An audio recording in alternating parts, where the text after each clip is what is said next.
오늘은 성금요일입니다. 예수께서 잡히셔서 신문을 받으시고 그리고 불의한 재판에 넘겨지셨고 그리고 십자가에서 부당한 처형을 당하신 후 죽임을 당하신 날입니다. 그래서 기독교 역사 가운데 이 날을 성금요일이라고도 하지만 순환일이라고 명명합니다. 오늘 순환일인 오늘 우리가 함께 묵상할 주제는 용서입니다. 예수님이 십자가에 달리신 가장 고통스러운 시간, 7마디의 말씀을 십자가 위에서 하셨습니다. 이것을 가상칠언이라고 하죠. 근데 그 가상칠언 중에 가장 첫 번째 하신 말씀이 오늘 본문에 나옵니다. 아버지여 저들을 사하여 주옵소서. 자기들이 하는 것을 알지 못함이니이다. 아버지여 저들을 사하여 주옵소서. 자기들이 하는 것을 알지 못함이니이다. 신학자 아더 핑크라는 신학자는 이 가상칠언의 첫 마디가 기도라는 것에 강조점이 있다고 말합니다. 예수님은 공생의 시작을 기도로 하셨습니다. 그리고 십자가에서 그의 사역의 마무리, 그 십자가에서 첫 마디가 기도를 하고 계신 것입니다. 예수님은 잔인하고 부당하고 수치스러운 십자가 처형을 당하셨어요. 가장 극심한 고통 중에서 예수님은 자신을 부인하고 대적하는 이들을 용서해 달라는 기도를 하나님께 올리고 있습니다. 아버지여 저들을 사하여 주옵소서. 자기들이 하는 것을 알지 못함이니이다. 말씀을 묵상하는데 한 책에서 이런 질문을 했더라고요. 그렇다면 예수님께서 십자가 위에서 하나님께 드린 이 기도는 과연 응답되었는가? 아버지여 저들을 사하여 주옵소서. 저들이 하는 것을 알지 못함이니이다. 이 예수님의 기도는 응답되었는가? The Right Words라는 책에서 십자가에서 드린 예수님의 기도에 대해 신학자 존 찰스 라일의 글을 설명합니다. 예수님께서 십자가 처형을 당하신 후 첫 6개월 동안 예루살렘에 일어난 회심 중 얼마 정도가 이 놀라운 기도에 대한 직접적인 응답인지 우리는 전혀 알 수 없다. 어쩌면 십자가에 달린 강도의 회개가 이 기도에 대한 첫 번째 응답일 수 있다.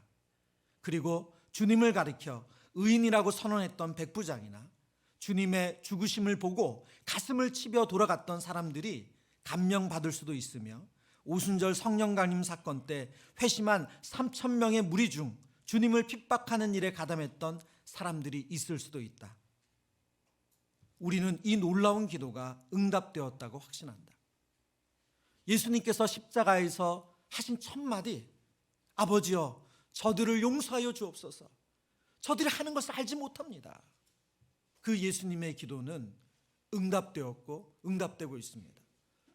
저는 이 신학자 찰스 라일의 기도를 보다가 우리 또한, 이 자리에 있는 우리 또한 그 예수님의 기도의 응답이라는 생각을 하게 되었습니다.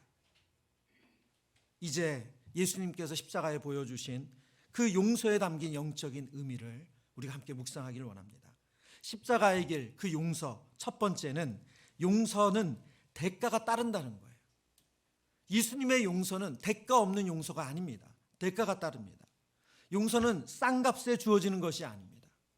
왜냐하면 하나님은 거룩하고 공의로운 통치자이시기 때문에 하나님은 옳지 않거나 공의롭지 않은 것을 가만히 두고 볼 수 없는 분이십니다.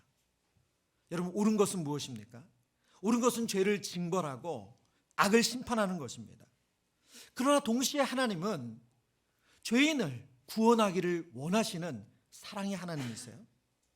그래서 하나님의 공의와 하나님의 이 놀라운 사랑이 만나는 곳이 바로 십자가입니다. 예수께서 아버지 저들을 사하여 주옵소서 라고 기도할 수 있었던 것은 당신의 죽음이 죄인들의 죽음을 대신하고 있기 때문입니다. 예수님께서 그들의 죄를 위해서, 죄를 대신해서 그 십자가에서 죄값을 치르고 계시기 때문입니다. 예수님의 용서는 대가 지불 없는 입으로만 하는 용서가 아니라는 것이에요. 예수님은 자신을 부당하고 잔혹하게 죽인 이들을 위해서 하나님의 공의, 그 하나님의 공의의 대가인 죽음을 예수님이 지금 대신 지시는 겁니다. 예수님은 그들을 용서하시되 엄청난 대가를 치르고 계십니다. 왜냐하면 이것이 하나님의 마음이고 동시에 예수님의 마음이기 때문입니다. 존 스토트 목사님이 그리스도의 십자가라는 책을 썼는데요, 이 책에서 이 아름답고 놀라운 진리에 대해서 이런 설명을 하고 있습니다. 이거는 그 핵심 본문을 다음이라 조금만 기다려주세요. 내용을 읽어보면 이렇습니다. 그러므로 대신한다는 개념이 죄와 구원 둘 다의 핵심이라고 할 수 있다. 대신한다는 개념이 죄도 죄의 핵심이고 구원의 핵심이라는 거예요. 죄의 본질은 인간이 하나님을 대신한 것이고 구원의 본질은 하나님이 인간을 대신하신 것이다. 인간은 감히 하나님께 맞서 그분께만 합당한 자리에 올라섰고 하나님은 인간을 위해 희생해서 우리에게만 합당한 자리에 내려오셨다. 인간은 하나님의 특권을 찬탈했고 하나님은 인간의 형벌을 받으셨다. 대신이라는 개념이 죄의 본질인 동시에 구원의 본질이라는 거예요. 자막 보여주시겠어요? 우리 그 핵심적인 내용입니다. 죄의 본질은 인간이 하나님을 대신하신 것이고 구원의 본질은 하나님이 인간을 대신하신 것이다. 여러분, 예수님의 용서는 그냥 말로만 하는 용서가 아니에요. 그래 내가 너희들 용서해 줄게 하신 용서가 아니라는 거예요. 그들이 예수님께 행하신 그 악한 행동에 대해서 대신해서 그 형벌, 그 죄의 대가를 지불하시는 그 용서라는 것입니다. 십자가는 예수님이 우리를 대신하셔서 율법의 요구를 완전히 충족하신 사건입니다. 율법은 우리를 죄를 지적하죠. 여러분, 하나님의 말씀, 하나님 주신 지켜야 되는 그 규칙, 율법은 우리가 그것을 지키지 못한다라는 것을 깨닫게 하고, 그리고 그 깨닫는 것으로 인해서 우리에게 형벌이 있다는 것을 알려줍니다. 그러나 예수님은 그 율법이 요구하는 죄의 값, 그 죄의 값을 다 치루어 주셨습니다. 그래서 이제 하나님이 우리를 정죄하신다면 그것이 불의한 일이 되는 거예요. 왜요? 예수님께서 십자가에서 그 율법의 요구를 다 이루셨기 때문에 그렇습니다. 어떤 죄로든 우리를 벌하신다면 하나님은 예수님이 이미 지불하신 우리가 예수님 다 지불하신 것에 대해서 또 한 번 지불하라고 요구하시는 것이기 때문에 부당하게 되는 거죠. 그래서 우리는 그리스도의 십자가의 은혜를 힘입어서 이렇게 하나님께 기도할 수 있습니다. 요한 1서 1장 9절의 말씀인데요, 요한 1서 1장 9절을 표준 세번역 성경으로 우리 같이 읽어보겠습니다. 우리가 우리 죄를 자백하면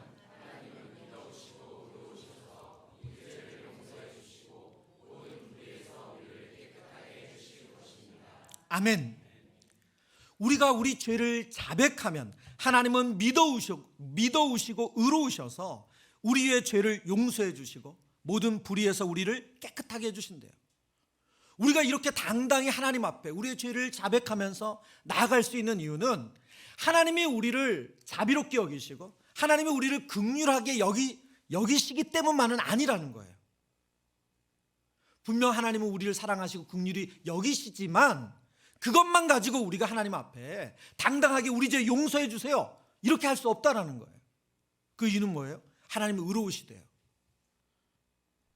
그 하나님이 의로우시기 때문에, 의로우신 하나님께서 예수님이 우리를 대신해서 십자가에 지불하신 그 값을 다 받으셨어요. 하나님께서 이미 우리의 죄값 전액을 예수 그리스도를 통해서, 십자가를 통해서 다 받으셨습니다. 그래서 우리는 예수님의 의를 의지해서, 그리스도의 의를 의지해서 하나님께 용서를 구할 수 있습니다. 이것이 예수 안에 거하는 삶이에요. 여러분, 저와 여러분이 아무리 떳떳해지려고 해도, 아무리 깨끗해지려고 해도 여러분, 그거는 우리 스스로를 속이는 일이에요. 그래서 성경이 요한일서에서 너가 죄 없다 말하는 것은 거짓말이라고 말하는 거예요. 여러분, 우리가 말로 거짓말 안 할 수 있습니다. 행동으로 사람들 보기에 부끄럽지 않은 규율도 잘 지킨 착한 행실을 할 수 있어요. 그러나 마음속 심중에서는 우리가 수많은 악을 여전히 행하고 있어요. 사람들에게 안 들킬 뿐이지. 그런 우리를 하나님께서 용서해 주실 수 있는 것은 그 우리의 모든 죄값을 예수 그리스도께서 십자가에서 다 치르셨기 때문입니다. 그런데 안타깝게도 신앙생활 하시는 우리 성도님들 가운데는 난 용서받을 자격이 없어, 난 사랑받을 자격이 없어, 이런 죄책감과 죄의식에 사로잡혀서 하나님의 이 용서를 나에게 주신 용서로 적용하지 못하는, 누리지 못하는 일들이 있습니다. 팀 켈러 목사님의 용서를 배우다는 책에서 이런 설명을 하세요. 진노의 하나님밖에 모르고 십자가에서 이루어진 일을 잘 모른다면 당신은 늘 쫓기는 사람이 될 것이다. 진노의 하나님밖에 모르고 십자가에서 이루어진 일을 잘 모른다면 당신은 늘 어떤 삶을 산다고요? 쫓기는 사람이 된대요. 무엇을 해도 늘 부족하다고 느낀다는 거예요. 착하고 반듯해지려고 열심히 노력하겠지만 아무리 애써도 늘 자격 미달이라고 느껴질 것이다. 사랑의 사람으로 성장하기도 어렵다. 두려움은 사랑을 낳을 수 없기 때문이다.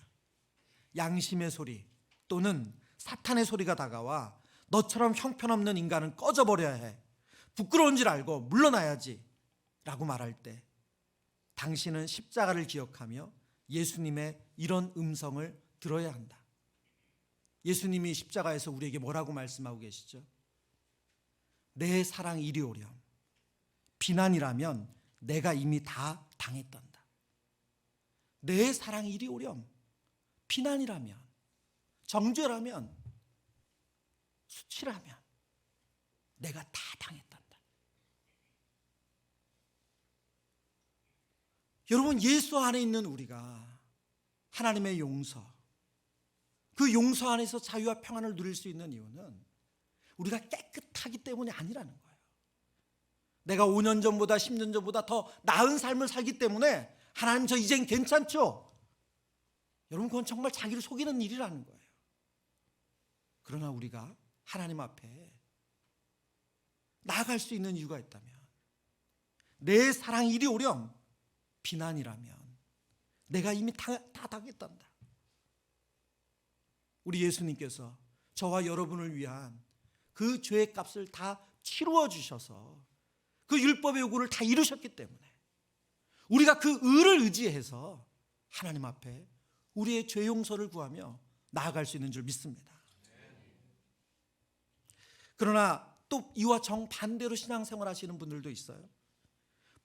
부모님이 자녀에게 훈육은 하지 않고 아이가 원하는 대로 아이 상처받을까 봐, 아이가 혹은 삐뚤어질까 봐 아이에게 자존감을 높여준다는 이유로 그냥 아이에게 오냐오냐 하는 경우가 있잖아요. 꼭 그것처럼 신앙생활하면서 규율과 징계 없이 신앙생활을 하시는 분들도 있습니다. 왜? 하나님 다 용서하시니까, 하나님 다 이해하시니까. 팀 켈러 목사님은 이런 방식의 신앙인들을 향해서도 이런 설명을 해요. 그들은 영적이지만 신앙은 없다. 그들이 원하는 신은 아무것도 정죄하지 않는 신, 지켜야 할 규율을 제시하지 않고 감동만 주는 신이다.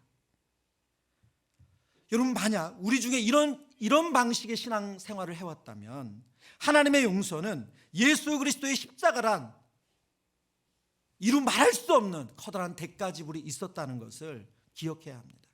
하나님 안에서 우리가 누리는 자유는 예수 그리스도의 대속의 죽음의 결과임을 잊지 않아야 합니다. 그래서 우리가 원하는 대로 내 마음대로 살아가는 것이 아니라 하나님의 영의 인도함을 받아야 하는 것이 하나님 자녀라는 사실을 기억해야 합니다. 그래서 우리 안에 이 균형이 있어야 돼요. 죄의 용서에 대한 확신이 있으셔야 됩니다. 왜요? 그리스도께서 이 일을 위하여 우리를 대신하여 죽으시고 죄값을 다 치르셨기 때문에, 빚을 다 내셨어요. 이제 우리에겐 빚이 없어요. 죄의 빚이 없어요.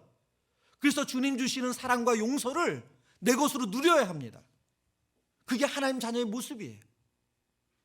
또 반대로 우리가 그 자유함을 누리는 것은 아무렇게나 살아도 돼, 그것이 아니라 예수 그리스도의 십자가라는 너무나도 커다란 대가 지불이 있었기 때문에 하나님의 영의 지배를 받는 하나님의 자녀다운 그 거룩한 삶을 살아내야 된다는 것 또한 성경이 가르치고 있다는 거예요. 십자가의 용서 두 번째는 하나님은 우리가 예수님처럼 용서하기를 바라신다는 것입니다. 방금 우리는 예수 그리스도의 십자가가 우리를 용서하시기 위한 대가 지불을 통해서 얻어진 것이라고 말씀을 나눴습니다. 하나님은 죄 가운데 있는 우리를 용서해 주심으로 하나님과 화목한 삶을 살기를 원하셨고 이제 그 길이 열렸습니다. 예수 그리스도의 십자가는 하나님과 우리 사이에 막힌 그 담을, 막힌 길을 뚫어 놓으셨기 때문에 그래요. 요한일서 1장 9절의 말씀처럼 우리가 우리의 죄를 자백하며 그는 미쁘시고 의로우사 우리를 용서해 주시고 우리를 모든 불의에서 깨끗하게 하십니다. 근데 이제 하나님은 하나님과의 우리와의 관계만 회복되기를 원하시는 것이 아니라 바로 하나님께서 지으신 그 사람들과의 관계 속에서 우리가 화목하기를 원하세요. 에베소서 4장 32절의 말씀을 우리 다 같이 읽어보겠습니다. 서로 친절하게 하며 불쌍히 여기며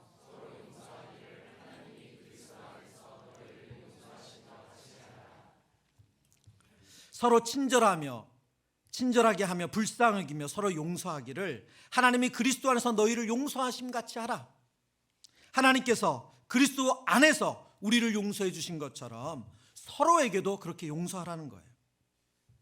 여러분, 용서는 하나님과 우리 사이를 풀어준과 동시에 인간과 인간 사이, 이 땅에 있는 모든 관계를 풀어가는 하나님의 열쇠입니다.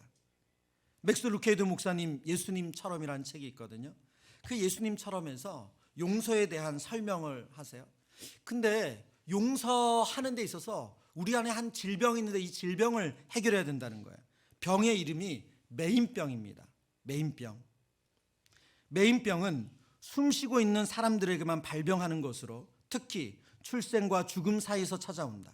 메인병의 증세는 짜증이 늘고 화를 잘 내며 속에 쌓이는 것이 많아진다. 메인병 환자들에게서 흔히 볼 수 있는 증상은 누구, 무슨, 왜 따위가 들어가는 질문을 반복하는 것이다. 이 사람이 누구지? 내가 그때 무슨 생각을 하고 있었을까? 왜 어머니 말을 듣지 않았을까? 제가 이 책에서 이 메인병을 읽을 때 그 의학사전에 나온다고 이렇게 나와서 진짜 이 병이 의학사전에 나오는 병인 줄 알았어요. 근데 그게 아니라 이 맥스 루케이드 목사님 만든 의학사전에 있는 내용입니다. 실제 있는 병이 아니라는 거예요.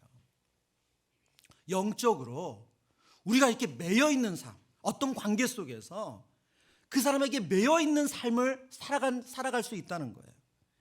이 메인병은 의학사전에 있는 질병이 아니라 누군가에 매여 있는 상태를 설명하는 내용입니다. 용서하지 못하고 어떤 누군가에 매여 있는 것을 말하는 거죠. 예수님은 사람과 매여 있는 그런 느낌을 아셨을까? 책에서는 예수님 또한 그것을 너무나도 잘 아셨다고 말해요. 왜냐하면 3년 동안 제자들과 지내면서 예수님은 그 제자들 속에서 관계에 매이는 것이 어떤 느낌이고 어떤 고통이고 어떤 힘듦인지를 너무 잘 아셨다는 거예요. 설명해 보면 이렇습니다. 예수님은 힘드셨을까? 베드로가 어느 날 자신을 저주할 것을 알면서도 그를 사랑하기가, 도마가 어느 날 자신의 부활을 의심할 걸 알면서도 그를 믿어주기가, 제자들을 딴 사람들로 새로 뽑고 싶은 충동을 예수님은 어떻게 억제하셨을까? 우리가 사람과 관계 속에서 매여 있는 것, 왜 저렇게 말하지? 왜 저렇게 행동하지? 왜 저렇게 선택하지? 점점 사람은 안 바뀌어. 사람은 고쳐 쓰는 거 아닌가 봐. 이런 매여 있는 생각, 매여 있는 마음을 예수님도 아셨다는 거예요. 그러면 예수님은 어떻게 이것을 풀어내셨습니까? 매이지 않으시고 이것을 어떻게 이겨내셨습니까? 요한복음 13장에서 예수님은 제자들을 사랑하시되 끝까지 사랑하신다 말씀하시거든요. 그리고 그 장면에서 예수님 하시는 행위가 뭐냐면 제자들의 발을 씻기시는 장면입니다. 예수님께서 제자들의 발을 씻기시는 행동은 첫 번째로 제자들에게 자비를 베푸시는 행동이에요. 내가 너희를 긍휼히 여긴다. 내가 너희를 불쌍히 여긴다. 왜요? 제자들은 예수님과 그 유월절 식사를 하고 난 이후에 다 예수님을 떠납니다. 그 자리에 있는 가룟 유다는 예수님을 팔죠. 그 자리에 있는 베드로는 예수님을 3번이나 부인하고 저주합니다. 그리고 나머지 10제자 모두 예수님을 다 떠납니다. 그러나 예수님은 그들의 발을 씻기시면서 그들을 용서하시고 그들을 긍휼히 여기시는 거예요. 두 번째, 예수님이 이 행동을 왜 하셨는가? 바로 우리들에게, 제자된 우리들에게, 너희도 선생인 내가 너희에게 그런 자비를 베푼 것처럼, 팔을 씻긴 것처럼 너희도 서로에게 그렇게 해라. 그 본을 보이신 거예요. 요한복음 13장 14절과 15절의 말씀입니다. 내가 주와 또는 선생이 되어 너희 발을 씻었으니 너희도 서로 발을 씻어주는 것이 옳으니라.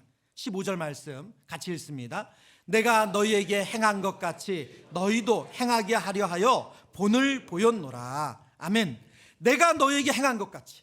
예수님 우리에게 어떻게 행하셨습니까? 우리를 불쌍히 여겨주셨어요. 우리를 용서해 주셨어요. 우리에게 자비를 베풀어 주셨어요. 왜요? 그럴 만한 자격이 없는데도 불구하고 내가 너희에게 행한 것 같이 너희도 행하게 하려고 본을 보이셨대요. 마태복음 18장에서 예수님은 용서할 줄 모르는 종의 비유를 통해서 우리에게 용서에 대해서 가르치시거든요. 주인에게 1만 달란트를 빚진 종이 있습니다. 그는 너무나도 큰 액수, 천문학적인 액수를 빚을 졌어요. 그러나 주인이 그의 안타까운 호소, 그의 절박한 호소를 들으시고 그 빚을 탕감해 주었어요. 그가 길을 가다가 100데나리온, 1만 달란트랑은 비교가 되지 않아요. 100데나리온 빚진 친구를 만납니다. 동료를 만나죠. 그러나 그가 빚을 못 갚는다고 하자 그를 옥에 가둬버려요. 그 결론이 무엇입니까? 마태복음 18장 33절에 예수님께서 이렇게 말씀하시죠. 내가 너를 불쌍히 여긴 같이, 내가 너를 불쌍히 여긴 같이 너도 내 동료를 불쌍히 여김이 마땅하지 아니하냐.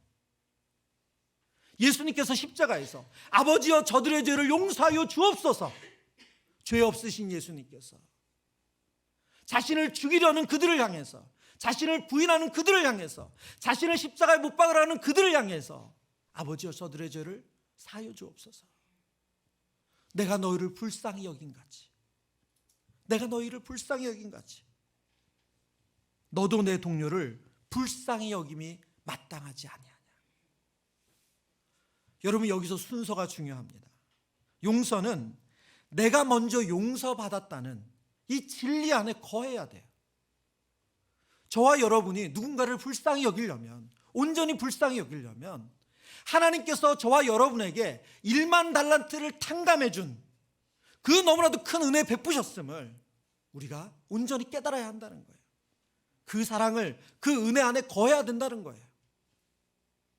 그러지 않고 의무감으로, 율법으로, 그래 성경이 용서라고 하지, 아유 그래 내가 오늘 특색 은혜 받았으니까 용서해 준다. 여러분, 그건 아니라는 거예요.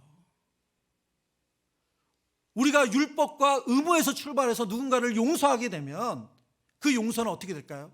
계속 카운터를 해요. 마음으로 숫자를 세요. 그래 오늘 2번까지야.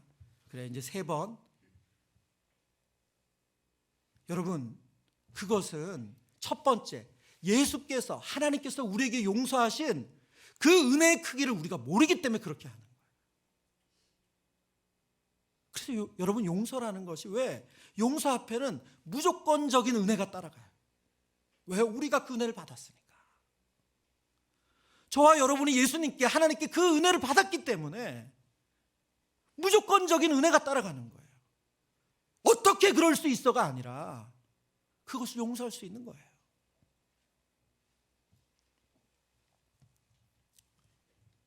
어떤 분은 용서에 대해서 생각할 때 그런 고민을 하세요.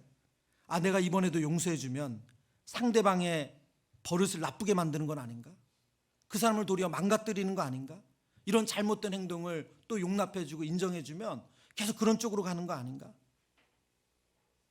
여러분, 아주 극단적인 사례가 아니라면 대부분의 인간관계에서 우리가 그 사람을 용서해 주는 것으로 인해서 그 사람의 잘못된 행동이 고착화되거나 잘못된 습관을 만든다는 생각은 너무나도 지나친 생각입니다.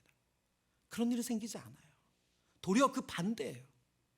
화를 낼 줄 알았는데 비난할 줄 알았는데, 복수할 줄 알았는데, 갚아줄 줄 알았는데, 용서하시네? 그냥 넘어가네? 그것을 통해서 그 사람의 마음이 움직이지, 그 잘못된 습관이 고착화되지 않는다는 거예요. 용서에 대해 아주 중요한 연구가 있습니다. 이 신경학자 데니얼 에이맨, 메리앤 다이아몬드, 캐롤라인 리프 박사가 이 용서하지 못하는 복수심에 대한 연구를 했어요. 이 복수심이 누군가를 미워하고 증오하고 복수하고 싶다, 이 생각이 사람의 뇌에 어떤 영향을 미치는지를 연구를 한 거예요. 생화학 연구 결과에 따르면 인간이 사악한 생각을 할 때 우리의 몸에서 방출되는 독성의 화학 성분이 뇌로 흘러 들어간다고 해요. 그리고 그들이 이제 실제로 그 연구에서 그 독성 성분이 뇌에 흘러가서 그것이 어떤 영향을 주는지 현미경 사진을 이제 제출을 하는데요. 거기 보면 이 방출된 화학 성분이 우리의 신경세포로 향하는 길, 우리의 신경세포로 향하는 길을 녹인다는 거예요. 그 독성이. 그래서 이 연구의 한 박사, 연구를 인도하는 리프 박사가 이렇게 타버린 뉴런을 뭐라고 표현했냐면 감정의 블랙홀이다. 원한에 사로잡힌 분노 때문에 뇌에 빈 공간이 생긴다는 거예요. 복수심, 증오, 미워하는 그 마음이 우리의 그 뇌에서 나오는 방출된 호르몬으로 인해서 그 길을 타버리게 만들고 그것이 감정의 블랙홀을 만들어 버린대요. 그런데 이 연구 결과가 여기서만 끝난 것이 아니라 놀랍게도 뇌의 섬유가 자라면, 다시 뇌의 섬유가 자란대요. 뇌의 섬유가 자라면 이 블랙홀을 메울 수 있다는 것을 발견한 거예요. 증오로 인해서, 복수심으로 인해서, 미움으로 인해서 이 빈 공간이 생긴 이 블랙홀이 섬유줄로 다시 메워진다는 거예요. 새로운 기억이 지난 기억으로 대체된다는 거죠. 근데 이렇게 될 수 있는 방법이 뭐냐? 그게 바로 용서라는 거예요. 우리가 누군가를 용서할 때 우리 안에 타버린 그 유런, 그래서 만들어낸 그 감정의 블랙홀을 다시 채우는 그런 놀라운 물리적인 효과가 있다는 것을 발견했다고 말합니다. 이 내용이 사랑한다면 예수님처럼이라는 책에 나오는 내용이에요. 여러분, 우리 예수님께서 저와 여러분을 아무 조건 없이 우리가 죄인 되었을 때 우리를 위하여 십자가에 죽으심으로 용서해 주셨습니다. 그리고 이제 내가 너희를 불쌍히 여긴 같이 너희도 서로를 불쌍히 여기라고 말씀하세요. 저는 용서하면 잊지 못하는 정말 어제처럼 선명한 제 기억이 하나 있습니다. 초등학교 5학년 때요. 제가 지금 이렇게 점잖고 사람이 진중해 보여도 초등학교 시절에는 뭐 개까지는 아니고 망나니였어요. 그래서 망나니처럼 살았는데 그 중에 제가 개구지다 못해서 선을 넘었던 행동이 있었습니다. 지금 생각해도 참 너무 심각한 일인데, 그때 당시 오락실이 이제 동네방네 생기기 시작했어요. 여러분 얼마나 재밌어요? 근데 오락만 하면 좋은데 오락만 한 것이 아니라 개구진 아이들 몇 명이서 오락실에 들어간 동전을 빼내는 놀이를 하기 시작했어요.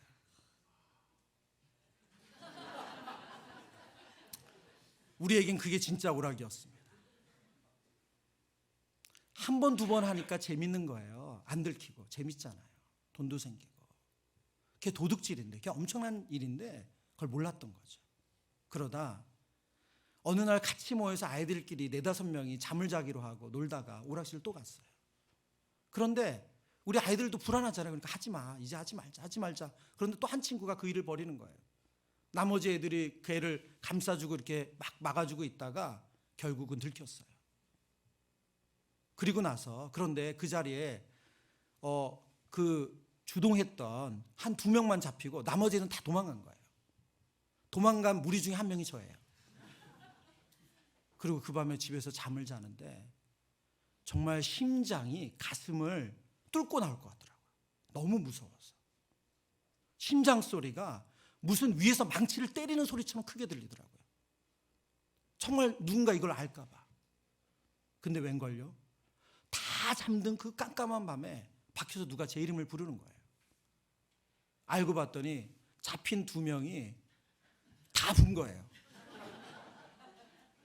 그래서 그 밤에 불려 나갔죠. 그런데 저만 나간 게 아니라 이게 대형 사고잖아요. 부모님까지 같이 갔어요. 그래서 그 오락실 바닥에서 죄를 지은 아이들은 다 무릎을 꿇고 부모님들은 머리를 조아리고 한 번만 봐달라고 몇 배의 보상을 하고 풀려났죠. 집에 돌아오는데 정말 제가 도살장에 끌려가는 양처럼. 그런데 그 다음 일이에요. 저희 아버님이 집에 와서, 저희 아버님 아주 엄하셨거든요. 엄청 규칙을 철저히 지키는 분이고 정직하라고 말씀하시는 분이고 아주 무섭게 저를 혼내셨던 분이신데, 아버님이 집에 들어와서 저는 이제 다 죽었다, 이제 끝났다, 이런 마음이었는데 아버님이 저에게 그러는 거예요. 다시는 그러지 마라. 그리고 그 이후로 한 번도 저에게 그걸 가지고 혼내신 적이 없어요. 다시 거론도 하신 적이 없어요. 제가 용서를 받았어요, 아버지께. 제가 세 자녀를 키우면서 저보다 심한 짓을 하는 아이를 만나본 적이 없어요. 그래서 저는 끝에 가서 용서가 다 돼요. 나보다는 아직 덜하다. 여러분, 제 아버지께 받은 그 용서가 흘러가더라고요. 그래, 나도 이런 용서를 받았는데, 나도 이런 긍휼을 여겼는데 내가 우리 아이들에게 그렇게 하면 안 되지. 우리 예수님께서 우리에게 이 무조건적인 용서, 이 은혜를 베풀어 주셨습니다. 하나님, 우리가 하나님 앞에 이 용서를 받은 자로서 내가 너희를 불쌍히 여긴 같이 너희도 서로를 불쌍히 여겨라. 여러분, 이것이 우리 영혼이 사는 길이에요. 이것이 우리가 하나님 나라를 누리는 길이에요. 이것이 그리스도께서 십자가에 죽으셔서 우리에게 주신 참 평안을 누리는 길인 줄 믿습니다. 여러분, 묻지도 따지도 말고 용서해 보세요. 정말 용서해 보세요. 부당하다고, 억울하다고, 합리적이지 않다고, 물론 그렇게 해야 될 때가 있습니다. 물론 그렇게 우리가 시시비비를 가려야 될 때가 있어요. 그러나 하나님 앞에서 여러분 어떤 문제를 가지고 꼭 기도해 보세요. 그리고 주님이 뭘 원하시는지 물어보세요. 그리고 하나님께서 용서에 대해서 말씀하신다면 더 이상 샘을 하지 말고 용서를 통해서 하나님이 일하시는 것을 경험하시길 축원합니다.